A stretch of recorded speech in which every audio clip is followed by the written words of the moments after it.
윤 씨, 이것 좀 보시죠. 최성민이 청소도구함을 열었습니다. 헝겊으로 감싼 물건을 꺼내 펼쳤어요. 청자 화병이 모습을 드러냈습니다. 이게 뭡니까? 왜 당신 도구함에 이게 있죠? 윤혜진의 얼굴이 하얗게 질렸습니다. 그녀는 고개를 저으며 말했어요. 저는 모릅니다. 제가 넣은 게 아니에요. 그럼 누가 넣었겠어요? 혼자 들어갔나요? 최성민의 목소리가 차갑게 식었습니다. 장도연은 말없이 화병을 받아들었어요. 회장님, 정말 아닙니다. 저는 아무것도 안 했어요. 증거가 여기 있는데 무슨 소리를 하는 겁니까? 윤혜진은 무릎이 꺾였습니다. 그 자리에 주저앉아 흐느꼈어요. 변명조차 할 수 없었습니다. 제가 왜 그런 짓을... 말이 막혔습니다. 어깨가 떨렸죠. 억울함이 온몸을 짓눌렀습니다. 그들은 몰랐습니다. 서재 구석에 숨겨진 작은 카메라가 모든 진실을 담고 있다는 것을요. 곧 드러날 반전을요. 오늘 이야기 시작하기 전에 구독과 좋아요를 눌러주세요. 그리고 여러분들은 어디서 오늘 이야기를 듣고 있는지 댓글에 공유해주세요. 그럼 이야기 시작하겠습니다. 장도연은 오늘도 새벽 5시에 눈을 떴습니다. 56년을 살면서 단 한 번도 알람 없이 일어나지 못한 적이 없었죠. 그는 침대에서 일어나 거실 쪽으로 천천히 걸어갔습니다. 발소리조차 내지 않으려는 듯 조심스러운 걸음이었습니다. 대기업 회장이라는 이름표를 달고 30년을 살았습니다. 그동안 수많은 사람들을 만났고 신뢰했고 때로는 배신당했죠. 그런데 최근 그 배신이 유독 깊은 상처를 남겼습니다. 20년을 함께한 전무가 회사 기밀을 경쟁사에 팔아넘긴 겁니다. 그것도 돈 때문이 아니라 더 높은 자리를 약속받고서요. 장도연은 그 일 이후 사람을 믿지 못하게 됐습니다. 아니, 정확히는 사람의 본성을 믿지 못하게 됐죠. 누구나 적당한 유혹 앞에선 변한다는 걸 배웠습니다. 그래서 그는 한 가지 실험을 계획했습니다. 그의 집에서 일하는 가정부가 있었습니다. 김순자 씨, 60이 막 넘은 나이였죠. 그녀는 5년째 이 집에서 일하고 있었습니다. 말수가 적고 성실했습니다. 그런데 최근 그녀의 26살 딸이 함께 일을 돕기 시작했어요. 대학을 졸업했지만 변변한 직장을 구하지 못했다고 했습니다.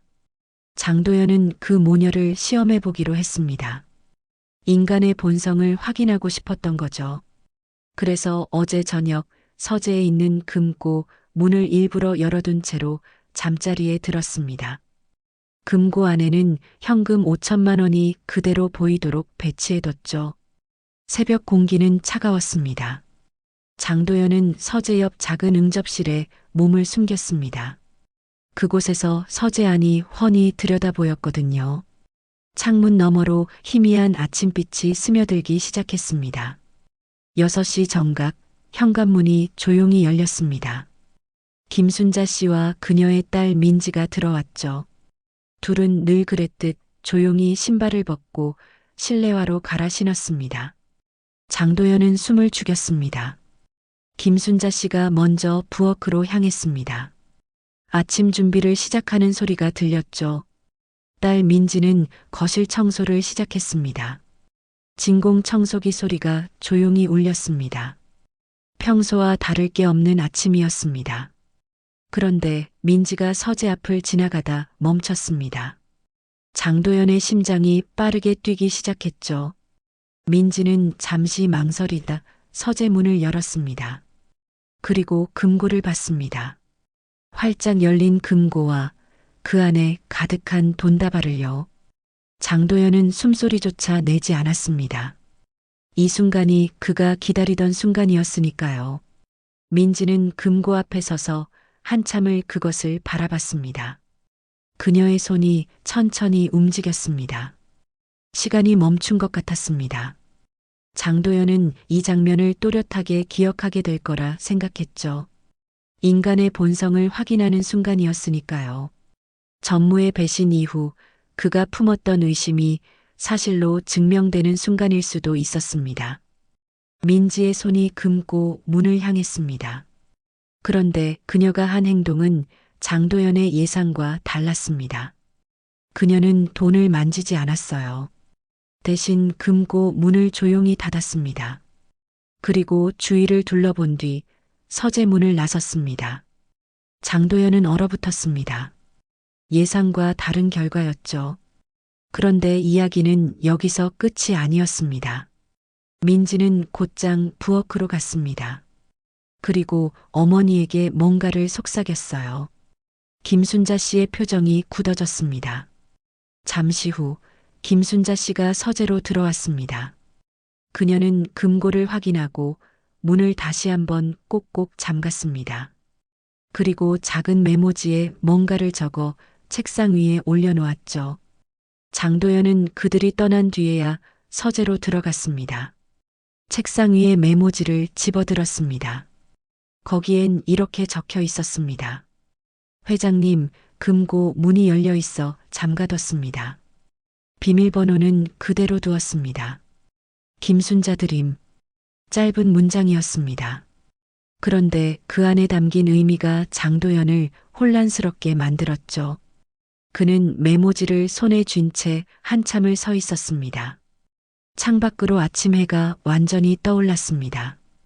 평범한 하루의 시작이었습니다. 그런데 장도연의 마음속엔 묘한 불안감이 자리 잡았습니다. 자신이 시험한 것이 과연 올바른 방법이었는지, 그리고 이 결과가 진짜 그들의 본성을 보여주는 건지 확신할 수 없었거든요. 장도연은 그날 오후 회사에서 돌아오는 길이 유난히 무겁게 느껴졌습니다. 운전기사가 몇 번이나 룸미러로 그의 표정을 살폈지만 그는 아무 말도 하지 않았죠. 창밖 풍경이 흘러가는 것도 제대로 보이지 않았습니다. 이틀 전 그는 충격적인 사실을 알게 됐습니다. 15년을 함께한 재무 담당 상무 한재석이 회사 자금을 빼돌렸다는 겁니다. 액수는 8억 원이 넘었어요. 한재석은 장도연이 직접 발탁해 키운 인재였습니다. 믿고 맡겼던 사람이었죠. 감사팀 보고서를 받았을 때 장도연은 한참을 말없이 서류를 내려다봤습니다. 숫자들이 눈앞에서 흔들렸어요.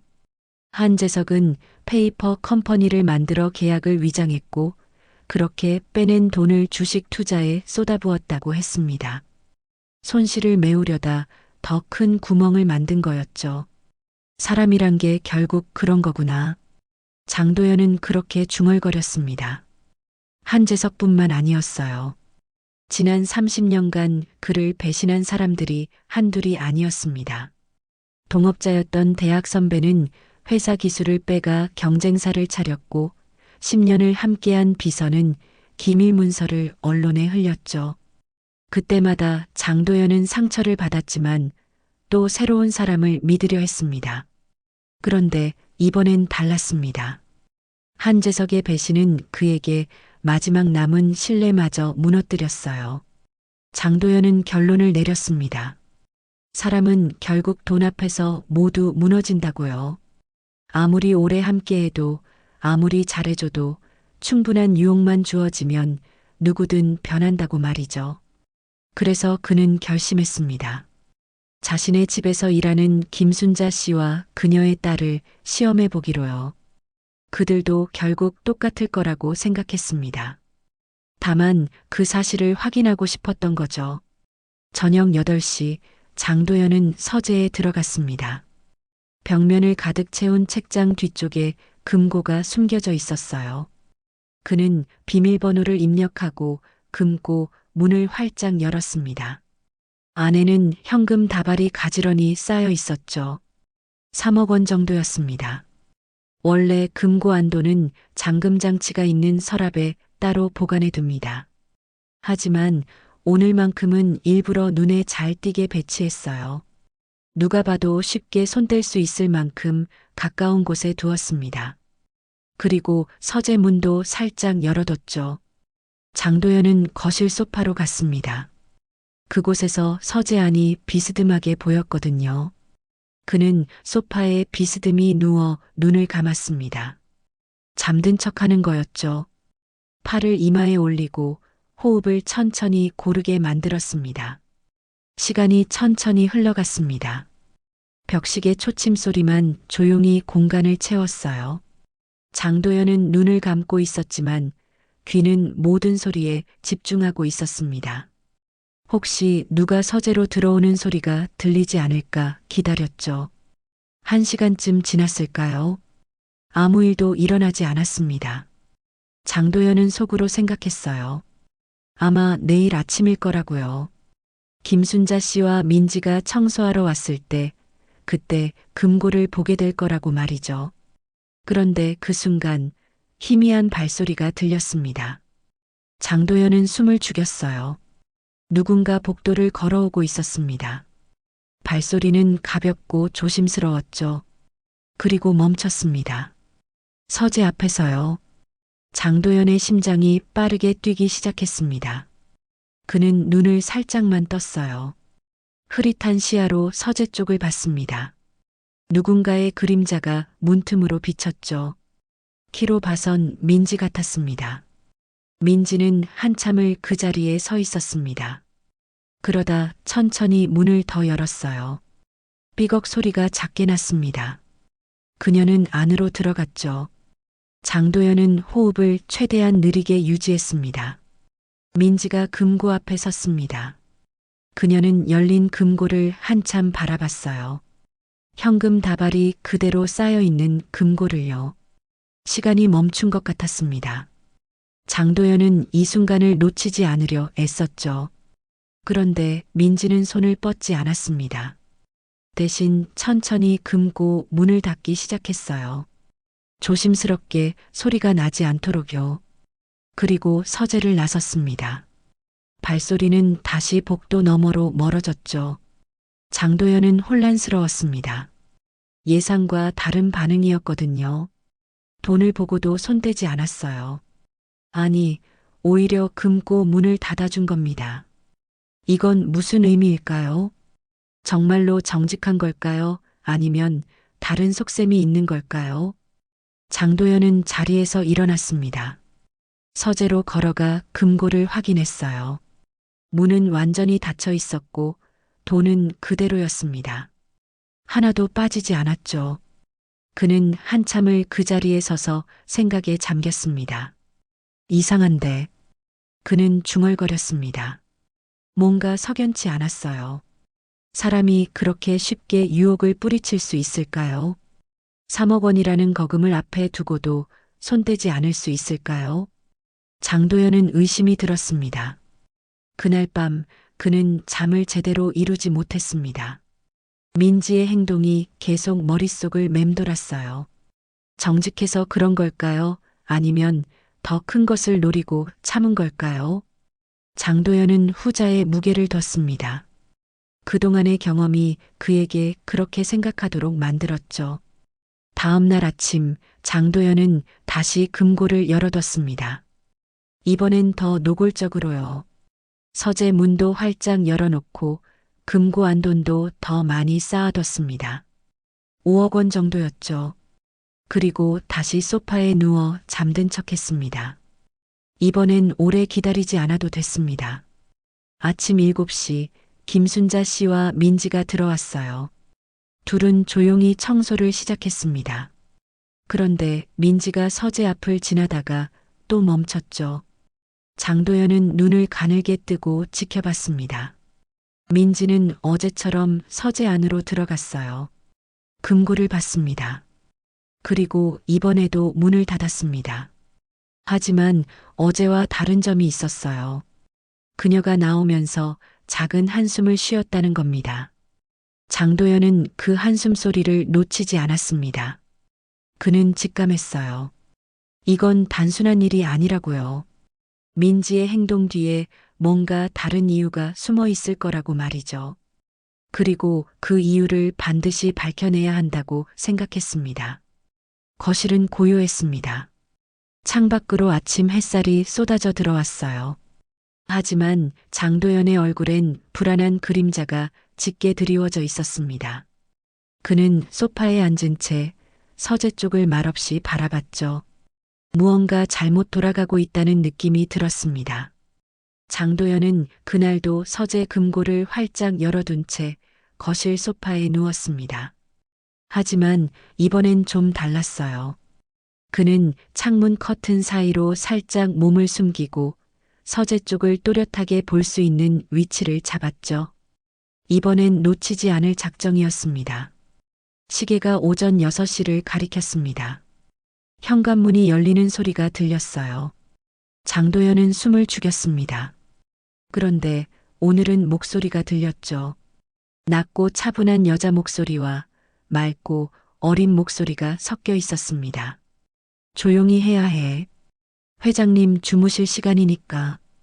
응, 엄마. 알았어. 장도연은 눈살을 찌푸렸습니다.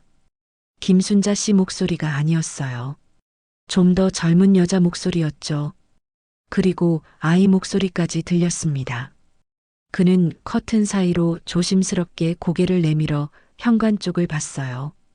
그곳엔 두 사람이 서 있었습니다. 한 명은 40 정도 돼 보이는 여자였어요. 단정한 청바지에 흰색 블라우스를 입고 있었습니다. 머리는 뒤로 묶었고 화장기 없는 얼굴은 피곤해 보였죠. 그 옆에 12살쯤 된 여자아이가 서 있었습니다. 교복 비슷한 옷을 입고 가방을 어깨에 맨 채였어요. 장도연은 잠시 혼란스러웠습니다. 김순자 씨는 어디 간 걸까요? 그리고 저 사람들은 누구죠? 그가 생각하는 사이 여자가 아이에게 말했습니다. 서연아, 너는 저기 소파에 앉아서 책 읽고 있어. 엄마 청소 끝나면 학교 데려다 줄게. 네, 엄마. 서연이라고 불린 아이가 거실 소파로 걸어왔습니다. 장도연은 재빨리 커튼 뒤로 몸을 숨겼어요. 아이는 소파에 앉아 가방에서 책을 꺼냈습니다. 여자는 부엌으로 향했죠. 장도연은 조용히 자리를 옮겼습니다. 서재 맞은편에 있는 작은 드레스룸으로요. 그곳 문틈으로 서재와 거실이 모두 보였습니다. 그는 숨을 죽이고 지켜봤어요. 여자는 부엌에서 청소를 시작했습니다. 설거지를 하고 싱크대를 닦고 바닥을 쓸었죠. 손놀림이 익숙했어요. 오랫동안 이런 일을 해온 사람처럼요. 그녀의 얼굴엔 특별한 표정이 없었습니다. 그저 묵묵히 일을 할 뿐이었죠. 30분쯤 지났을까요? 여자가 거실로 나왔습니다. 청소기를 들고요. 그녀는 거실 바닥을 천천히 닦기 시작했어요.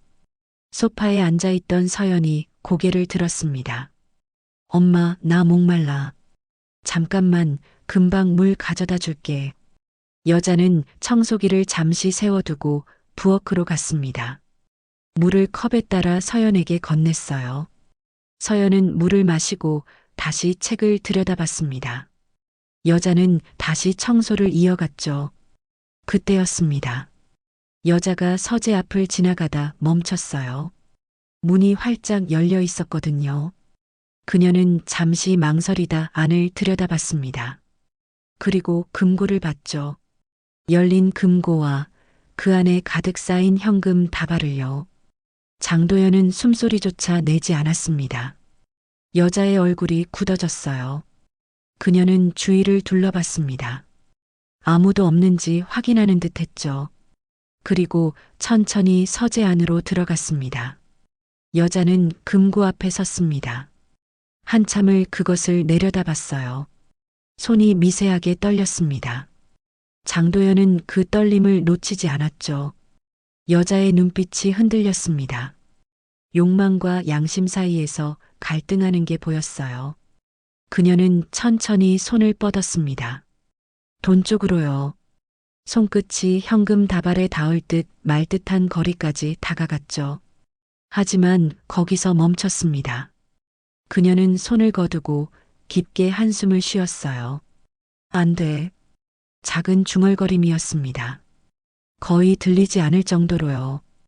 여자는 금고 문을 천천히 닫기 시작했습니다. 그런데 그 순간 뒤에서 목소리가 들렸어요. 엄마, 뭐해? 서연이었습니다. 아이가 어느새 서재 문 앞에 와 있었어요. 여자는 깜짝 놀라 돌아봤습니다. 아, 서연아. 엄마는 그냥 금고 문이 열려 있어서 닫으려고. 금고, 저기 돈 많다. 서연이 천진난만하게 말했습니다. 아이는 금고 쪽으로 다가갔어요. 장도연의 심장이 빠르게 뛰기 시작했습니다. 서연아, 이리 와. 여자가 급하게 말했습니다. 하지만 서연은 이미 금고 앞까지 다가가 있었어요. 아이는 현금 다발을 신기한 듯 쳐다봤습니다. 엄마, 이거 진짜 돈이야? 와, 엄청 많다. 이거면 우리 병원비 다 낼 수 있겠다. 여자의 얼굴이 하얗게 질렸습니다. 그녀는 서연의 손을 잡아당겼어요. 서연아, 이건 우리 돈이 아니야. 회장님 돈이고 우리가 함부로 만져선 안 돼. 왜? 조금만 가져가면 안 돼? 엄마 요즘 계속 아프잖아. 병원 가야 한다고 했잖아. 안 돼. 남의 것을 탐하면 안 된다고 엄마가 맨날 가르쳤지? 여자의 목소리가 떨렸습니다. 단호하게 말하려 했지만 속내는 흔들리고 있었어요. 서연의 말이 맞았거든요. 그녀는 요즘 계속 배가 아팠습니다. 병원에 가야 한다는 걸 알고 있었죠. 하지만 돈이 없었어요. 당장 다음 달 월세도 걱정인 상황이었습니다. 서연은 엄마 얼굴을 올려다봤습니다. 아이의 눈빛이 맑았어요. 순수하고 걱정 가득한 눈빛이었죠. 엄마, 그럼 우리 어떻게? 병원비 어떻게 내? 엄마가 알아서 할게. 넌 걱정하지 마. 여자는 서연을 꼭 안았습니다. 아이의 머리를 쓰다듬으며 눈을 감았어요. 그녀의 눈가가 붉어졌습니다. 그런데 그때 서연이 엄마 품에서 빠져나왔습니다. 그리고 금고 쪽으로 다가갔어요. 작은 손이 천천히 앞으로 뻗어졌습니다. 서연아, 여자가 급하게 외쳤습니다. 하지만 서연의 손은 이미 현금 다발을 향하고 있었어요. 아이의 손끝이 돈에 닿기 직전이었죠. 장도연은 숨을 참았습니다. 시간이 멈춘 것 같았어요. 서재 안의 공기가 얼어붙었습니다. 여자의 얼굴은 창백했고 서연의 손은 여전히 앞으로 뻗어져 있었죠. 그 순간 서연이 손을 걷었습니다. 아이는 금고 문을 잡고 천천히 닫기 시작했어요. 딸깍 소리가 나며 문이 완전히 닫혔습니다. 서연은 엄마를 돌아보며 말했어요. 엄마, 나도 알아. 남의 것을 가져가면 안 된다는 거. 엄마가 맨날 그랬잖아. 여자는 그 자리에 주저앉았습니다. 서연을 꼭 끌어안으며 소리 없이 울었어요. 아이는 엄마 등을 토닥였습니다. 작은 손으로 서툴게요. 장도연은 그 광경을 지켜봤습니다. 그의 가슴 속에서 뭔가가 무너지는 소리가 들렸어요. 예상과 전혀 다른 결과였습니다. 그들은 돈을 가져가지 않았어요. 아이조차도요. 여자는 일어나 서연의 손을 잡았습니다. 둘은 서재를 나섰죠. 여자는 다시 청소를 시작했습니다. 아무 일도 없었던 것처럼요. 하지만 그녀의 어깨는 미세하게 떨리고 있었습니다. 장도연은 드레스룸 안에서 한참을 서 있었습니다. 그는 혼란스러웠어요. 자신이 믿었던 것들이 흔들렸습니다. 사람은 돈 앞에서 모두 무너진다고 생각했는데 저 모녀는 달랐거든요. 창밖으로 해가 높이 떠올랐습니다. 하지만 장도연의 얼굴엔 여전히 어둠이 드리워져 있었어요. 그는 말없이 서재 쪽을 바라봤습니다. 무언가 잘못됐다는 느낌이 들었습니다. 자신의 시험 방식이 아니면 자신의 생각 자체가 잘못된 건 아닐까 하는 의심이 들었죠. 거실에선 여자가 묵묵히 청소를 이어가고 있었습니다. 서연은 다시 소파에 앉아 책을 읽고 있었고요. 평범한 아침 풍경이었습니다. 하지만 그 안에 깊은 고통과 갈등이 숨어 있다는 걸 장도연은 이제야 알게 됐습니다. 장도연은 그날 오후 집에서 서류 작업을 하고 있었습니다. 서재 책상에 앉아 계약서를 검토하고 있었죠. 그런데 현관문이 열리는 소리가 들렸어요. 열쇠 소리가 거칠었습니다. 회장님 계십니까? 목소리가 크고 거만했습니다. 장도연은 눈살을 찌푸렸어요. 최성민이었습니다. 그룹 부회장이자 장도연의 매제였죠. 그는 초대받지 않았는데도 자주 이 집을 드나들었습니다. 서재에 있네. 장도연이 짧게 대답했습니다. 최성민이 복도를 걸어오는 소리가 들렸어요. 구두 소리가 요란했습니다. 그는 서재 문을 열고 들어왔죠. 회장님, 주말인데 집에서 일하십니까? 좀 쉬셔야죠. 최성민은 42이었습니다. 키가 크고 체격이 좋았어요. 명품 정장을 입고 있었고 손목엔 비싼 시계가 채워져 있었죠. 그의 얼굴엔 늘 자신감이 넘쳤습니다. 아니, 오만함에 가까웠어요. 무슨 일인가? 아, 별건 아니고요. 다음 주 이사회 건으로 잠깐 말씀드릴 게 있어서요. 최성민은 장도연 맞은편 의자에 앉았습니다. 허락도 구하지 않고요. 그는 서류 가방을 열어 몇 장을 꺼냈어요. 둘은 한동안 업무 이야기를 나눴습니다. 그때 거실에서 물소리가 들렸습니다. 누군가 청소를 하고 있는 소리였죠. 최성민이 고개를 돌렸어요. 아, 그 가정부 아직도 일하고 있습니까? 윤혜진 씨 말인가? 그렇네. 혜진이요? 이름까지 아십니까? 최성민의 목소리에 비웃음이 섞였습니다. 장도연은 대답하지 않았어요. 최성민은 자리에서 일어났습니다. 잠깐 나갔다 오겠습니다. 그는 거실로 나갔습니다. 장도연은 불안한 예감이 들었어요. 최성민의 태도가 좋지 않았거든요. 거실에선 윤혜진이 바닥을 닦고 있었습니다. 무릎을 꿇고 걸레질을 하고 있었죠. 최성민이 그녀 옆을 지나갔어요. 일부러 가까이 지나가며 구두 뒤축으로 방금 닦은 바닥을 밟았습니다. 윤혜진은 고개를 들었습니다. 최성민을 올려다봤어요. 그는 비웃듯 말했습니다. 아, 미안하네요. 다시 닦아야겠어요. 괜찮습니다, 부회장님. 윤혜진은 조용히 대답하고 다시 걸레질을 시작했습니다. 최성민은 부엌으로 걸어갔어요. 냉장고를 열고 생수병을 꺼냈습니다. 그리고 한 모금 마시더니 나머지를 싱크대에 쏟아버렸죠. 컵 좀 가져다 주겠어요? 윤혜진이 일어나 부엌으로 왔습니다. 찬장에서 컵을 꺼내 최성민에게 건넸어요. 그는 컵을 받아들고 다시 물을 마셨습니다. 그리고는 컵을 싱크대에 놓으며 말했죠. 이것도 설거지 좀. 네, 부회장님. 최성민은 거실로 돌아왔습니다. 소파에 앉아 다리를 꼬았어요. 윤혜진이 다시 바닥 청소를 하러 왔습니다. 최성민은 그녀를 내려다보며 말했어요. 아, 윤 씨. 요즘 회장님이 당신한테 잘해주시던데요? 제가 받은 건 정당한 대가입니다. 정당한 대가라. 근데 말이죠. 집안일하는 사람이 받기엔 좀 과분한 대우 아닙니까? 윤혜진은 대답하지 않았습니다. 묵묵히 걸레질을 이어갔어요. 최성민의 얼굴이 굳어졌습니다. 내가 말하는데 대답을 안 하네요? 죄송합니다. 제가 몰아드릴 말씀이 없어서요. 당신은 고용된 사람이에요.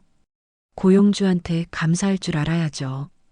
근데 요즘 태도를 보면 뭔가 착각하는 것 같던데요?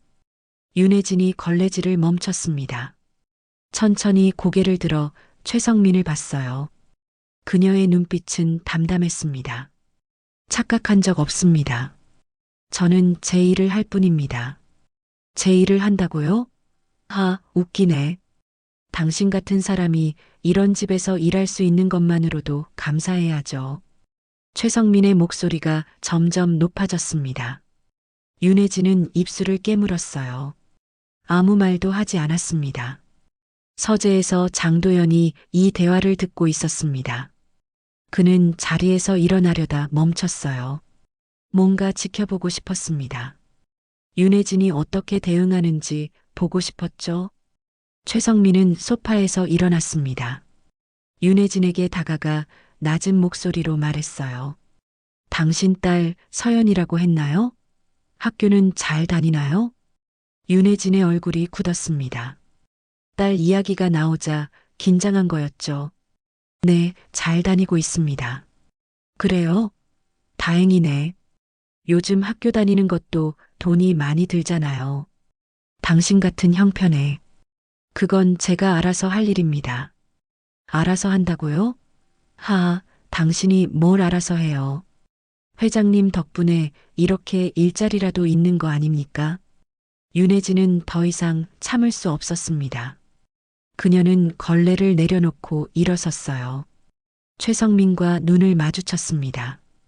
부회장님, 저는 제 일을 성실히 하고 있습니다. 부당한 대우를 받을 이유가 없습니다. 부당한 대우? 지금 내가 당신한테 부당하게 대했다고요? 최성민의 얼굴이 붉어졌습니다. 그는 화가 난 듯 했어요.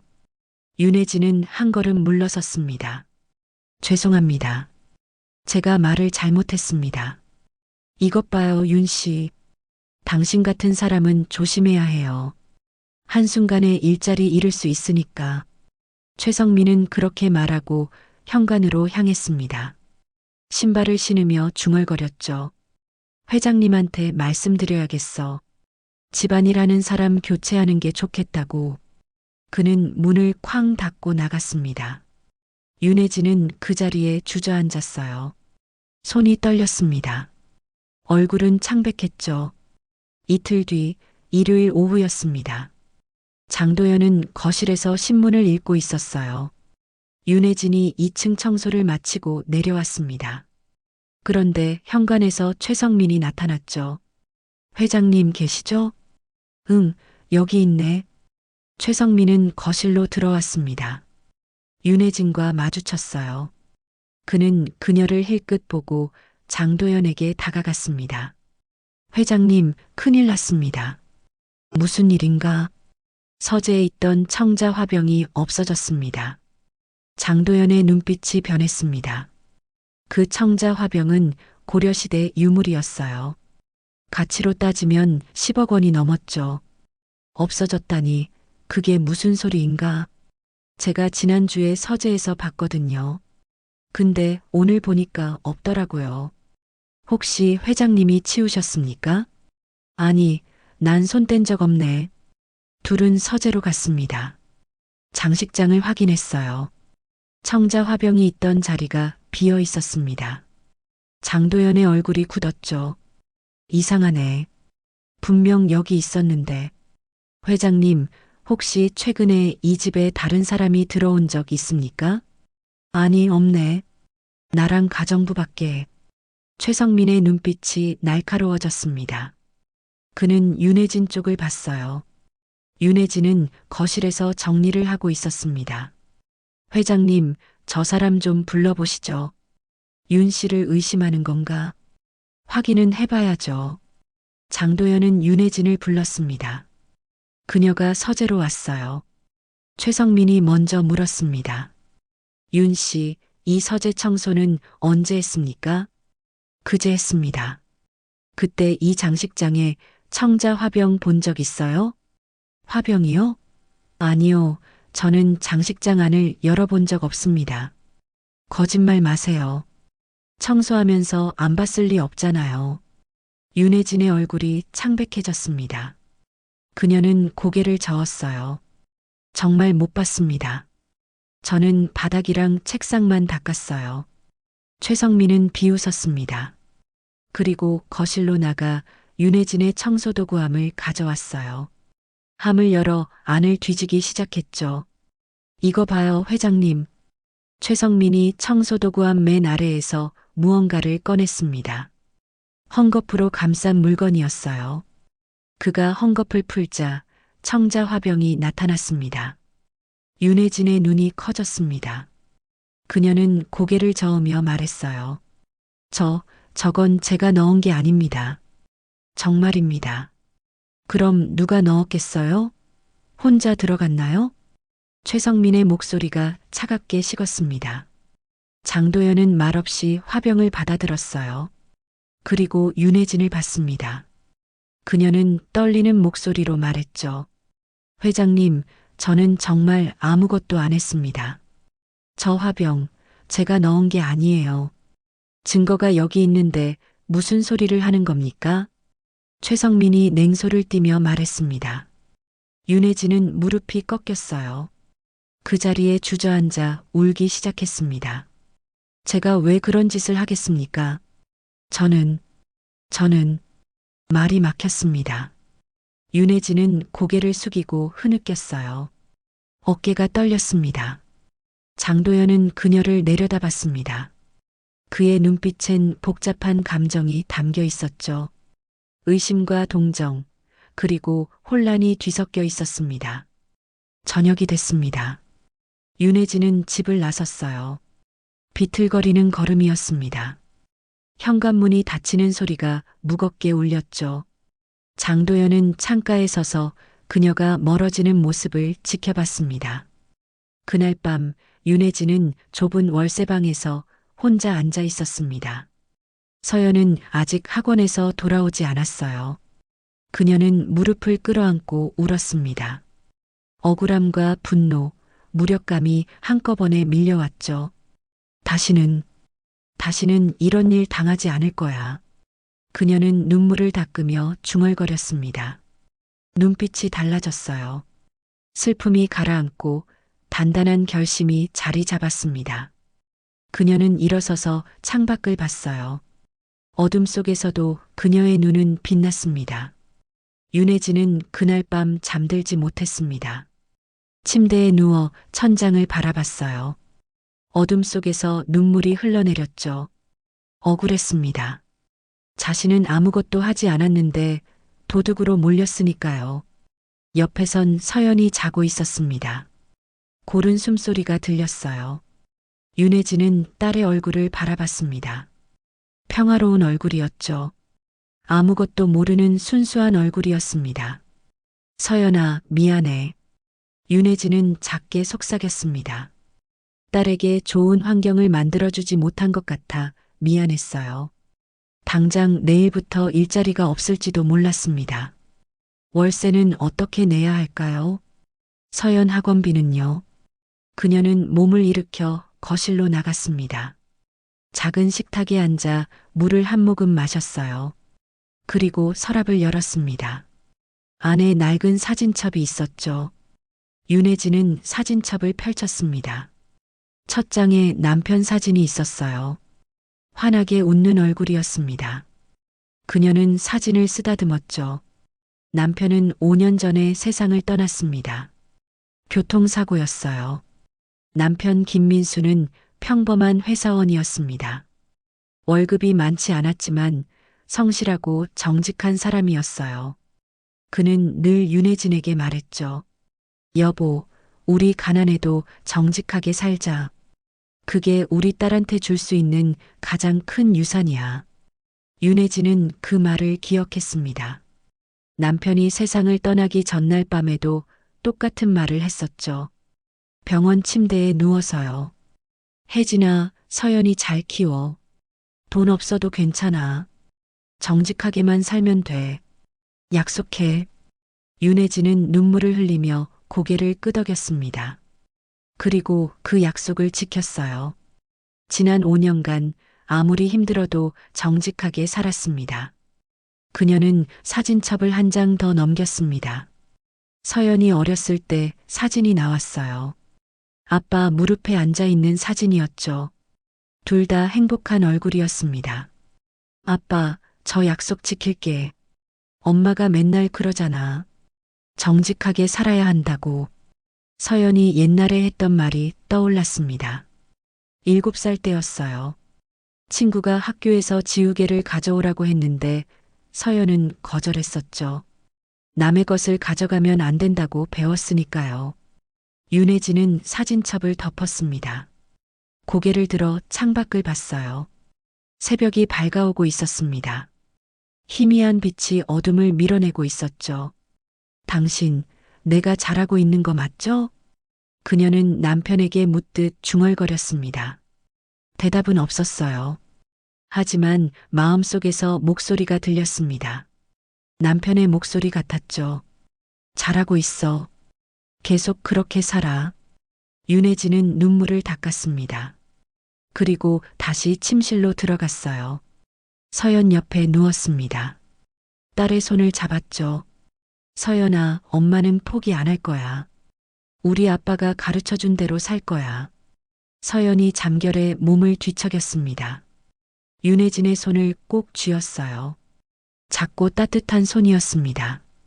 윤혜진은 천천히 눈을 감았습니다.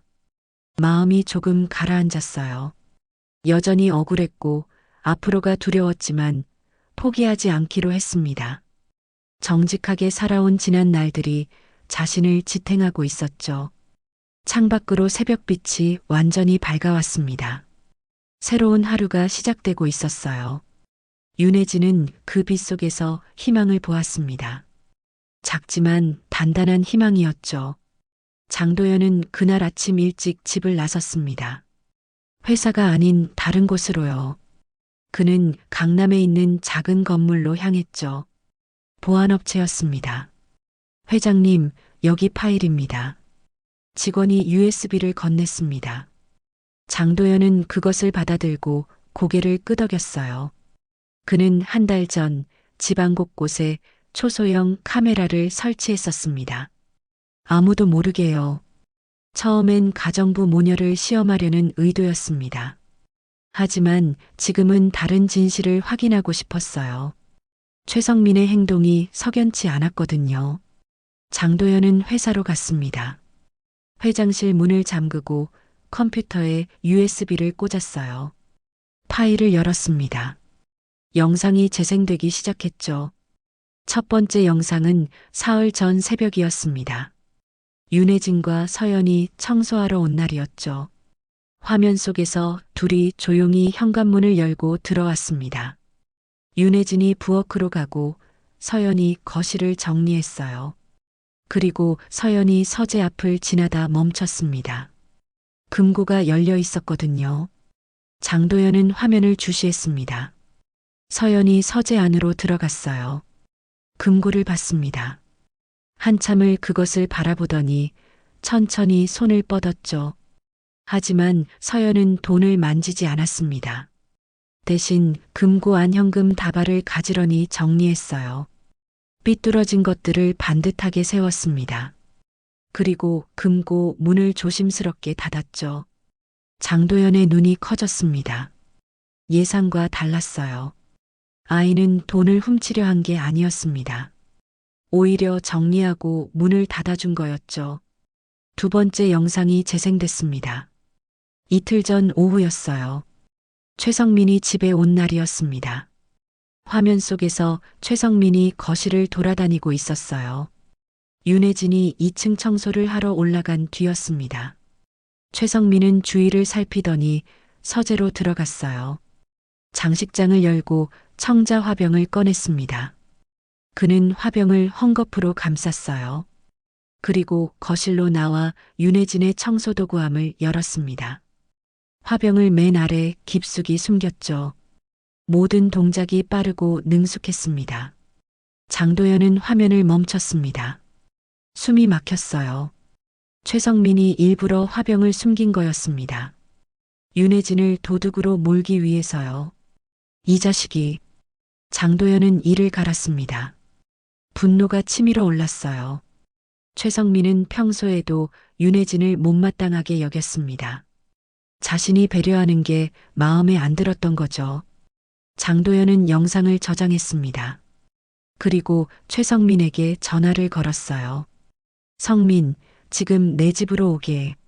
중요한 얘기가 있네. 회장님, 무슨 일이십니까? 와보면 알아. 지금 당장 전화를 끊었습니다.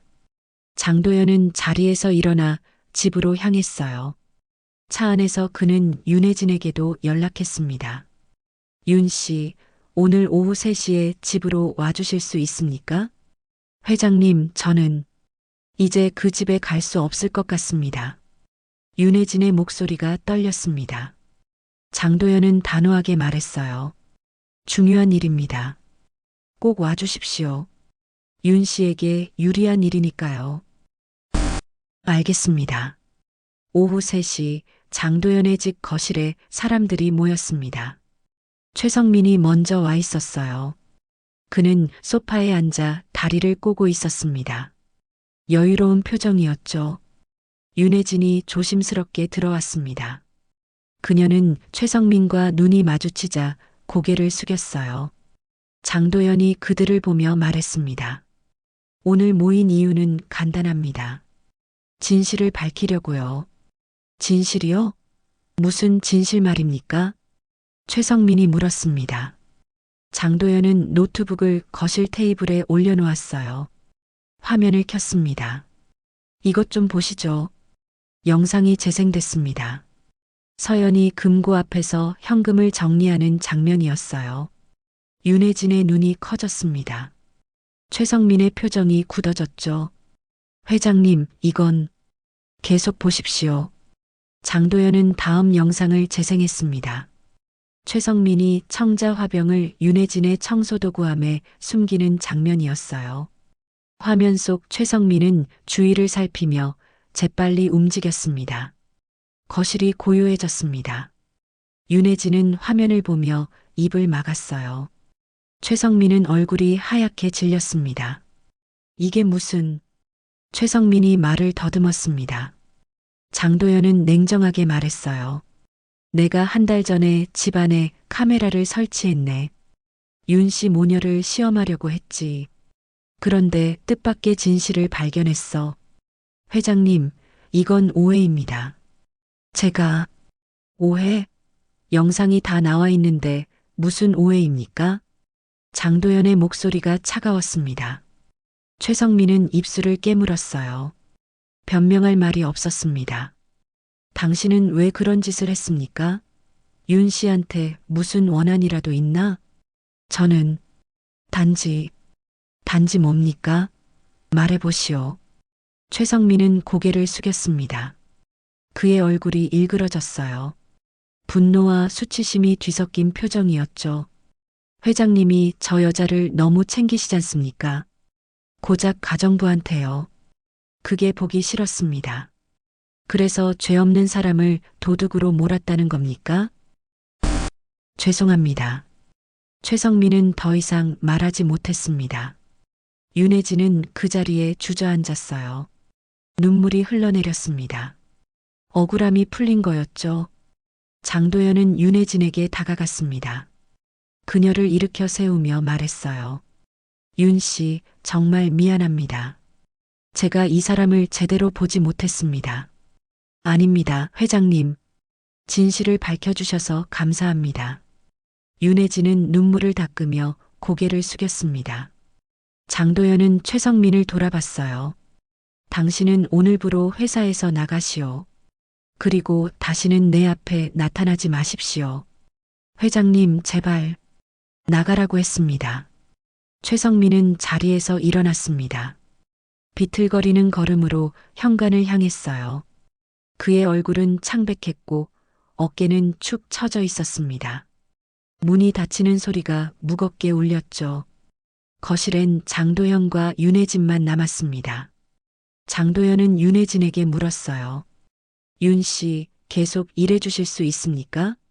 네, 회장님. 감사합니다. 윤혜진은 고개를 깊이 숙였습니다. 장도연은 창밖을 바라봤어요. 석양이 지고 있었습니다. 그의 얼굴엔 안도와 후회가 섞여 있었죠. 윤 씨, 앞으로 어떤 일이 있어도 정직하게 사십시오. 그게 가장 강한 무기입니다. 네, 회장님. 명심하겠습니다. 윤혜진은 미소를 지었습니다. 오랜만에 진심 어린 미소였어요. 장도연도 작게 웃었습니다. 방 안에 따뜻한 공기가 흘렀죠. 하지만 장도연은 알고 있었습니다. 최성민이 그냥 물러나지 않을 거라는 것을요. 그의 눈빛 속엔 복수심이 담겨 있었거든요. 이건 끝이 아니었습니다. 새로운 시작일 뿐이었죠. 그날 밤 장도연은 서재에 혼자 앉아 있었습니다. 책상 위엔 노트북이 놓여 있었어요.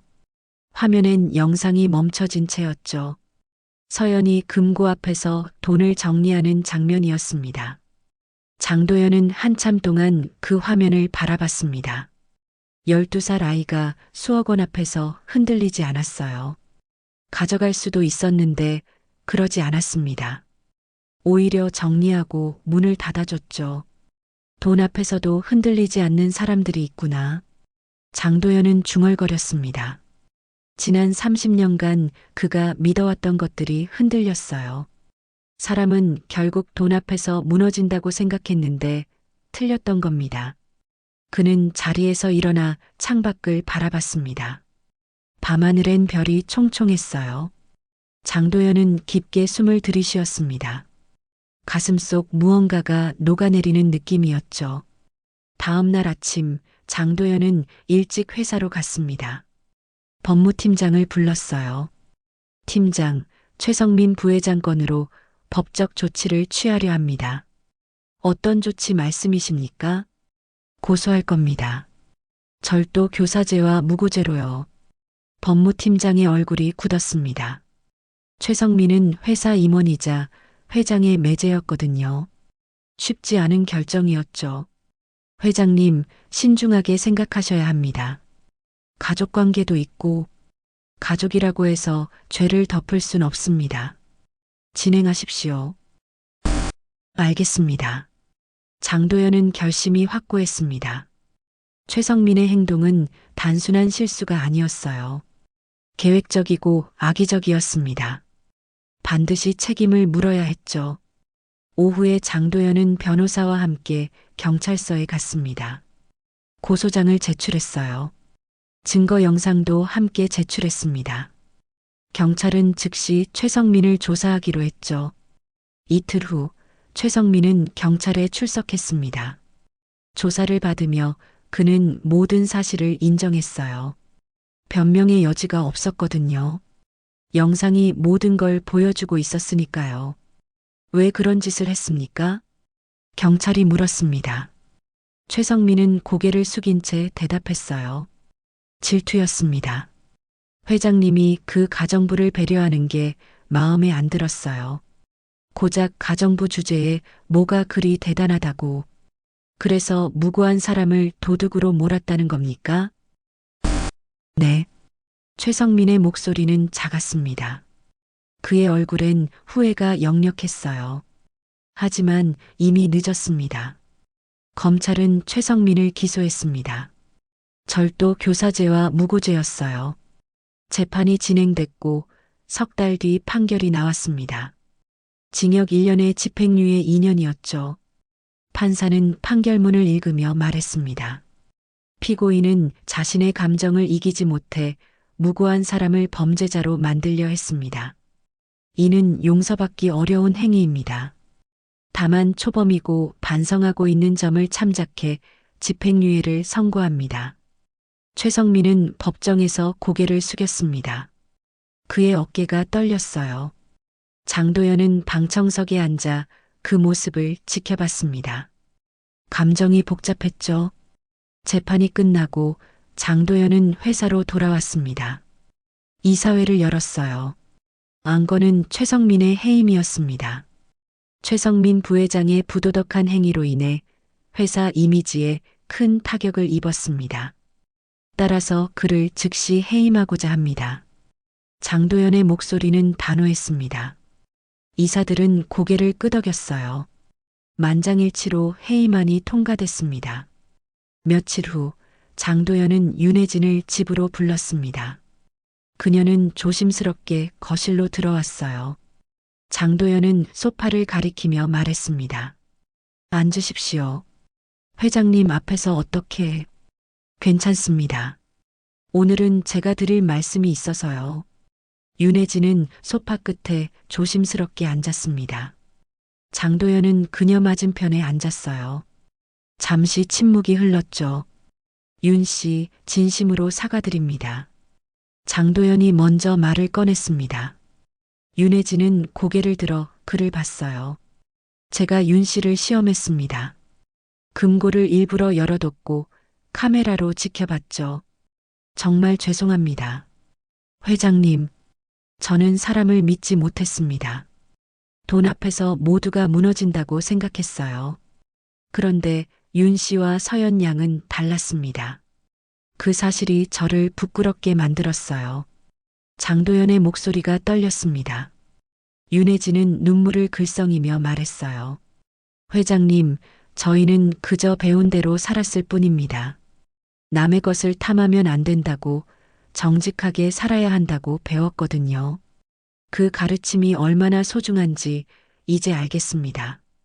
장도연은 깊게 고개를 숙였습니다. 윤혜진도 따라 고개를 숙였어요. 둘 사이에 따뜻한 공기가 흘렀습니다. 윤 씨, 앞으로도 계속 일해 주십시오. 그리고 약속합니다. 다시는 시험 같은 걸 하지 않겠습니다. 감사합니다, 회장님. 장도연은 봉투 하나를 꺼냈습니다. 윤혜진에게 건넸어요. 이건 위로금입니다. 그동안 겪은 고통에 대한 보상이죠. 받아주십시오. 회장님, 이건 너무 과분합니다. 아닙니다. 당연히 받으셔야 합니다.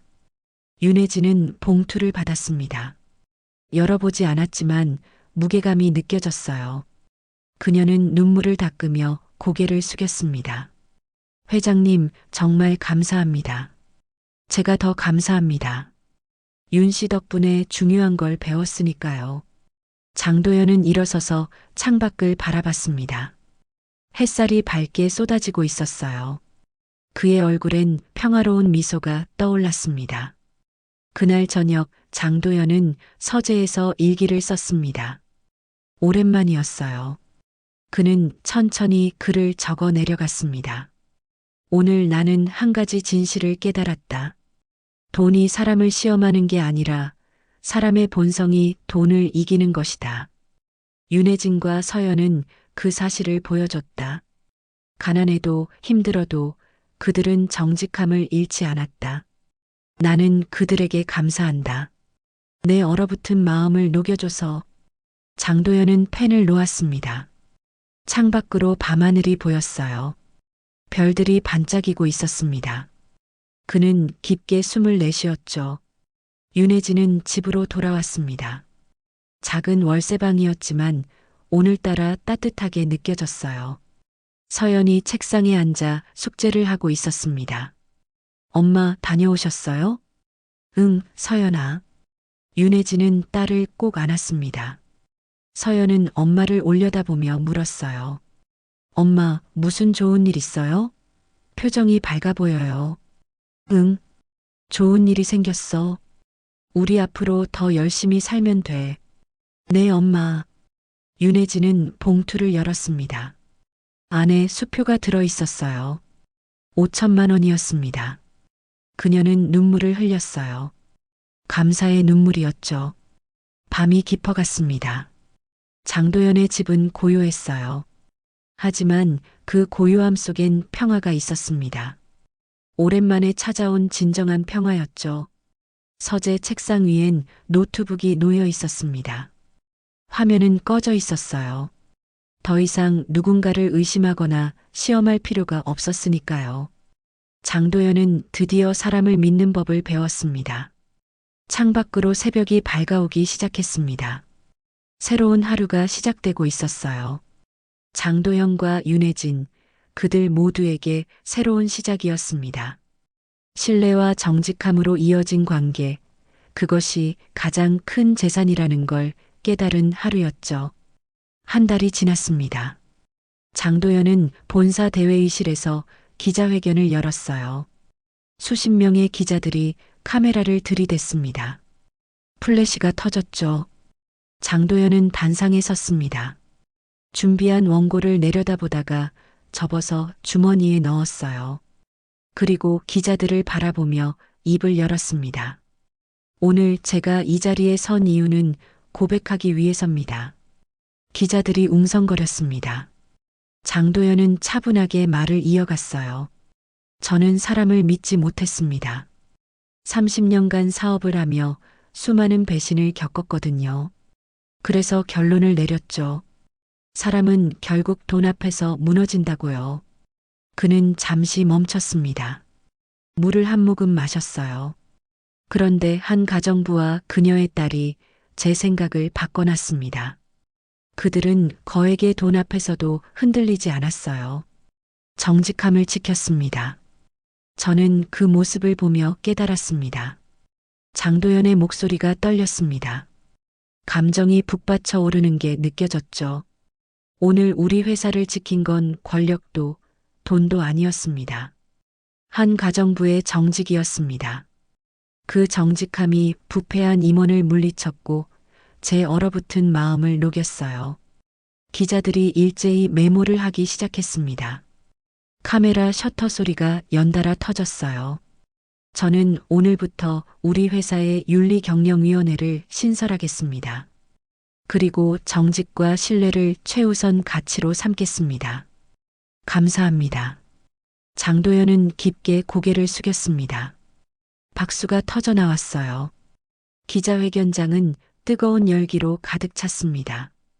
그날 저녁 뉴스는 장도연의 기자회견을 톱으로 다뤘습니다. 사람들은 감동했어요. 재벌 회장이 가정부의 정직함을 공개적으로 인정한 일은 전례가 없었거든요. 일주일 후 윤혜진은 회사 인사팀에 호출됐습니다. 그녀는 긴장한 얼굴로 본사 건물에 들어섰어요. 높은 건물이 하늘을 찔렀습니다. 인사팀장이 그녀를 맞이했습니다. 회의실로 안내했죠. 윤혜진 씨, 앉으십시오. 네. 윤혜진은 조심스럽게 앉았습니다. 인사팀장은 서류 한 장을 꺼냈어요.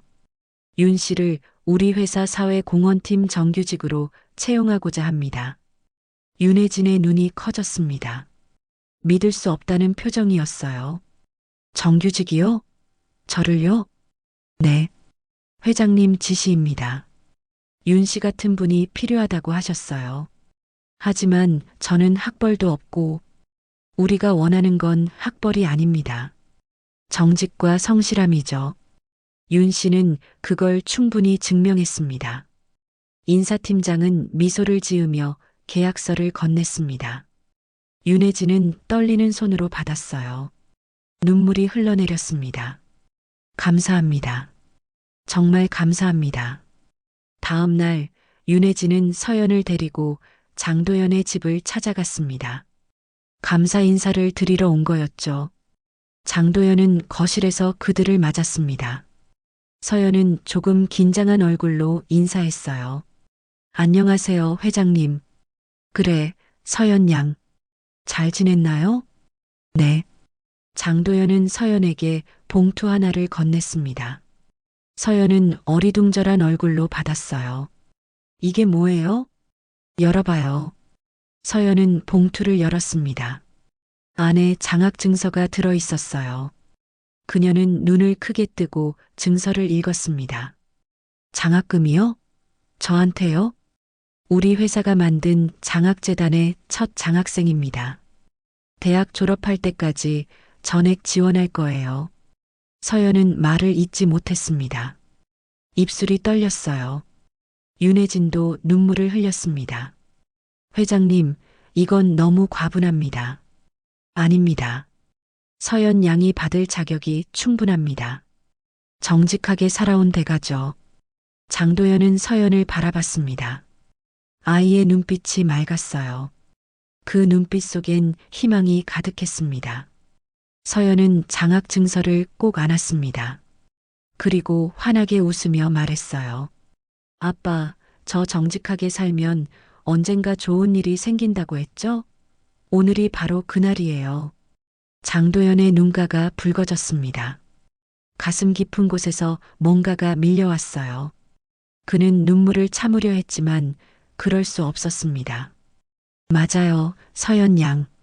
오늘이 바로 그날이에요. 장도연의 목소리가 떨렸습니다. 그는 고개를 돌려 창밖을 봤어요. 햇살이 눈부시게 쏟아지고 있었습니다. 윤혜진이 말했습니다. 회장님, 저희는 그저 배운 대로 살았을 뿐입니다. 이렇게 큰 보상을 받을 줄은 몰랐어요. 보상이 아닙니다. 당연한 결과죠. 정직은 언젠가 빛을 발하니까요. 장도연은 자리에서 일어났습니다. 창가로 걸어가 밖을 내다봤어요. 거리엔 사람들이 바쁘게 오가고 있었습니다. 저는 오랫동안 잘못 살았습니다. 돈과 권력만 믿었죠. 사람의 본성을 의심했고요. 하지만 윤 씨 모녀가 제게 가르쳐 줬어요. 정직이 얼마나 강한 힘인지를요. 윤혜진과 서연은 말없이 그의 뒷모습을 바라봤습니다. 장도연의 어깨가 떨리고 있었어요. 앞으로 저는 다르게 살겠습니다. 사람을 믿고 정직을 최우선 가치로 삼겠습니다. 윤 씨 모녀가 보여준 그 길을 따라가겠어요. 장도연이 돌아섰습니다. 그의 얼굴엔 미소가 번졌어요. 진심 어린 미소였습니다. 석 달 후, 윤혜진은 회사 사회공헌팀에서 일하고 있었습니다. 그녀는 저소득층 가정을 돕는 프로그램을 기획했어요. 자신이 겪었던 어려움을 아니까 더 절실하게 도울 수 있었죠. 서연은 학교에서 모범생으로 인정받았습니다. 성적도 좋았고 친구들에게도 인기가 많았어요. 아이는 자랑스럽게 말했습니다. 우리 엄마는 정직의 아이콘이야. 어느 일요일 오후 장도연은 공원을 산책하고 있었습니다. 벤치에 앉아 책을 읽고 있었죠. 그때 윤혜진과 서연이 지나갔어요. 회장님, 서연이 반갑게 인사했습니다. 장도연은 미소를 지으며 손을 흔들었어요. 산책 나왔나요? 네, 날씨가 좋아서요. 함께 걸을까요? 셋은 함께 공원길을 걸었습니다. 따뜻한 봄바람이 불었어요. 벚꽃이 흩날렸습니다. 장도연은 서연에게 물었습니다. 학교는 재미있나요? 네, 재미있어요. 요즘 수학이 좀 어렵지만 열심히 하고 있어요. 좋아요. 포기하지 말고 계속 노력해요. 네, 회장님. 셋은 벤치에 앉았습니다. 햇살이 따뜻했어요. 장도연은 하늘을 올려다봤습니다. 윤 씨, 저는 윤 씨 덕분에 새로운 삶을 살게 됐습니다. 회장님, 저야말로 감사드립니다. 아니에요. 저는 진심입니다. 윤 씨가 없었다면 저는 여전히 얼어붙은 마음으로 살고 있었을 거예요. 장도연의 눈빛이 따뜻했습니다. 윤혜진은 고개를 숙였어요. 회장님, 정직하게 사는 게 이렇게 좋은 결과를 가져올 줄 몰랐어요. 때론 손해보는 것 같았거든요. 정직은 절대 손해보지 않습니다. 시간이 걸릴 뿐이죠. 서연이 두 사람을 번갈아 보며 말했습니다. 엄마, 회장님, 우리 셋이 함께 있으니까 좋아요. 가족 같아요. 장도연과 윤혜진은 서로를 바라봤습니다. 그리고 동시에 웃었어요. 따뜻한 웃음이었습니다. 해가 천천히 기울기 시작했습니다. 노을이 하늘을 붉게 물들였어요. 셋은 벤치에 나란히 앉아 그 풍경을 바라봤습니다. 장도연은 생각했습니다. 정직이 남긴 선물이 이렇게 크다는 것을요. 돈으로 살 수 없는 신뢰와 따뜻함, 그리고 진정한 관계를 얻었으니까요. 윤혜진도 생각했습니다. 힘들었지만 포기하지 않길 잘했다고요. 정직하게 산 덕분에 딸에게 좋은 미래를 선물할 수 있었으니까요. 서연은 두 어른의 손을 잡았습니다. 작은 손이었지만 따뜻했어요. 엄마, 회장님, 우리 계속 이렇게 행복하게 살 거죠? 그럼 서연아, 계속 정직하게 살면 돼. 윤혜진이 대답했습니다. 장도연도 고개를 끄덕였어요. 맞아요. 정직은 우리를 배신하지 않으니까요. 공원엔 평화가 가득했습니다. 세 사람의 얼굴엔 미소가 번졌어요.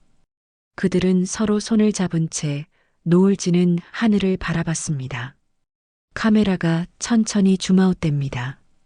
벤치에 앉은 세 사람의 뒷모습이 작아져요.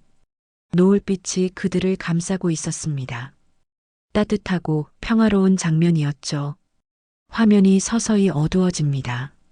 하지만 그 어둠 속엔 희망이 있었어요. 정직하게 산 사람들이 받는 가장 큰 선물, 바로 평화와 행복이었습니다. 오늘 준비한 이야기는 여기까지입니다. 여러분들이 더 듣고 싶은 이야기가 있으면 댓글로 남겨주세요. 오늘 내용이 공감이 되시거나 좋다면 좋아요 부탁드리며 오늘도 행복하고 건강한 하루를 보내시길 바랍니다. 다음에 더 나은 이야기로 찾아뵙도록 하겠습니다.